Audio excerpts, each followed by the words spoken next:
What's crackin'? My name is Hans, and for today's video guys, i-share natin sa inyo yung 4th advancement guys dito sa Night Crows. So kaka-update lang and papakita na natin yan sa inyo guys. So eto guys yung 4th advancement ng Dagger. So ayan guys, so sobrang solid nito, ayan. So ayun, naging yellow din siya pero solid din naman. Okay, check natin to. Pag tinanggal yung cape, solid, okay. Ayun pala guys. So eto pala pag 4th, ang ganda pala. Wait. Hmm? That's your rice. I have something for you. And now your rice. For you. It's a duck. Thank That's you. for you. Your present. Thank you for your present. Because your chick died. Okay, thank you my baby.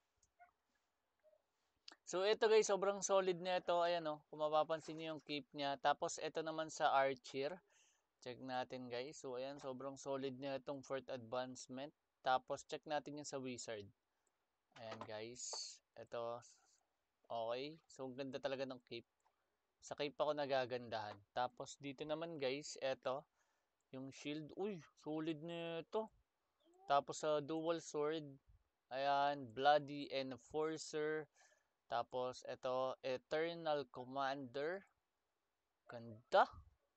Parang si ano na to guys, si LCC Legion sa Dota.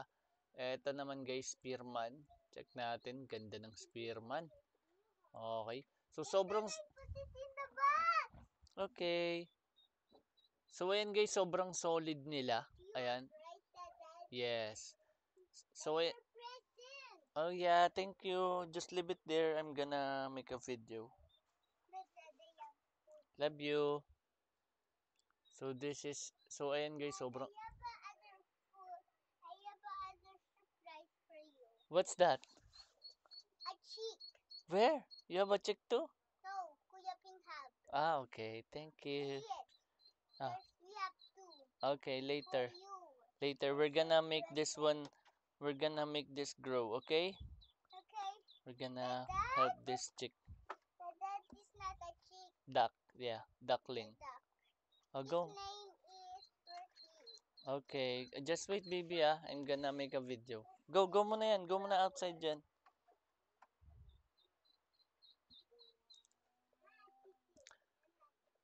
So eto guys, sobrang solid talaga ng 4th advancement. Ngayon, i-check naman natin yung requirements dito. So malamang solid din to. So itong pop, ayan, pops.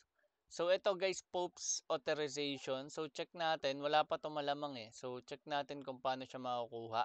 So kailangan nyo ng Essence of Curses, ayan, Seal of Advancement, Morion. So kailangan nyo ng Benteng Morion para makapag-craft kayo ng isa neto. Tapos 8 Seal of Advancement. So ang i-check muna natin dito guys is eto munang Essence Curse. So Essence Curse, ayan. So nabibili lang din siya. So hindi pa natin alam kung saan yung sources nito. Ito monster daw guys. So ito pwede siya sa mga boss kay Uldor. Ayan. So ayan mga boss. Sa mga boss siya guys nakukuha. So once na makakuha ka ng 5 niyan, pwede ka na magkaroon ng isa neto. So ayan. Higher seal, 8 yung kailangan. So check natin. So ito kayang-kaya pa to.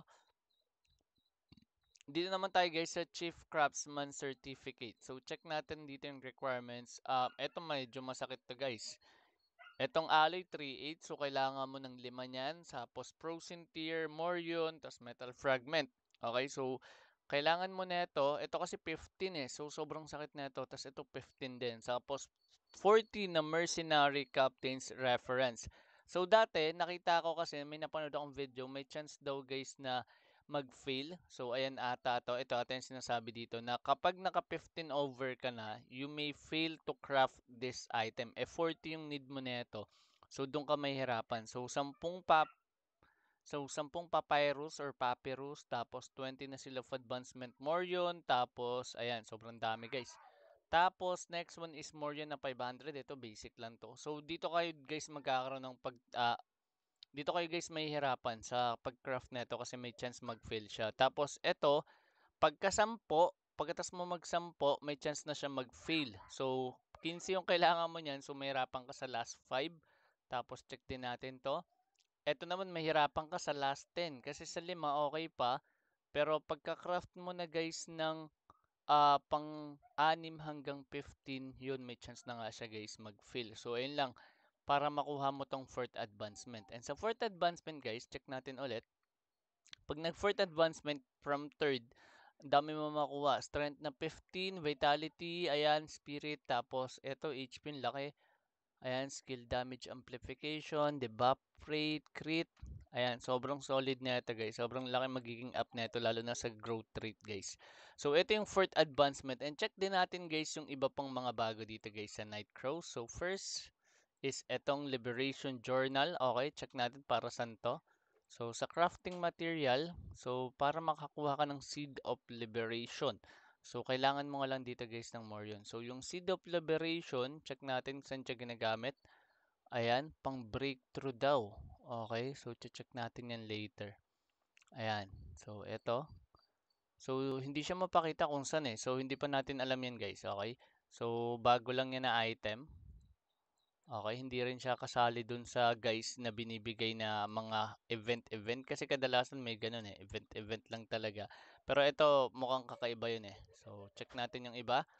Okay, so dito tayo muna sa inyo guys. So, bagong pass, hindi. Ito, hindi rin yan. Ito, bago lang pala yan. Tapos, ito, ayan. So, check natin kung may kakaiba ba dito. So, wala akong nakikitang kakaiba guys. So, ito may pinamimigay din na 10 higher seal kasi may fourth advancement na eh. Kaya yung higher seal malamang magmumura yan. Tapos check na natin tong sa event.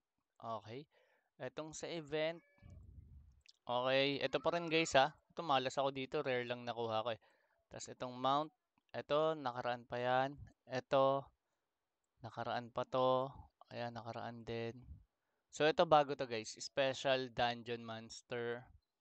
Itong Liberation. So ito bago rin to. Ito bago din. Tapos ito bago din. Ito rin. Tapos skill book. Etong skill book bago rin to guys. So, yun lang yung mga bago dito guys na nakikita ko. And kapag may nakita pa kayong additional guys, pwede nyo ilagay yan sa comment section guys. Para syempre malinawan din yung mga nanonood. And for now guys, wala pa tayong idea dun sa may liberation. Pero siguro bukas magkakaroon na yan. Kasi for now, hindi ko pa alam kung para saan siya eh. So, check natin ha. Liberation. Ayan, Crystal of Liberation, binibenta na siya. So, 39 isa guys eh. So, nakukuha siya. Ayan, check natin. Nakukuha siya through dismantle. Okay, so ayan, a material used exclusive to craft seeds of liberation. It can be obtained by dismantling rare gears. So, rare gears yung kailangan mo i-dismantle dito. So, ayan, medyo mahirap nga lang yan, guys. So, yun lang, guys, for today's video. So, maraming salamat sa panonood. At syempre, guys, congratulations pala sa nanalo sa ating pa-BW or pa-Blackwing. So, maraming salamat guys sa mga sumusuporta at nagsisend pa sa atin guys ng seeds. So once again, this is Hans and God bless.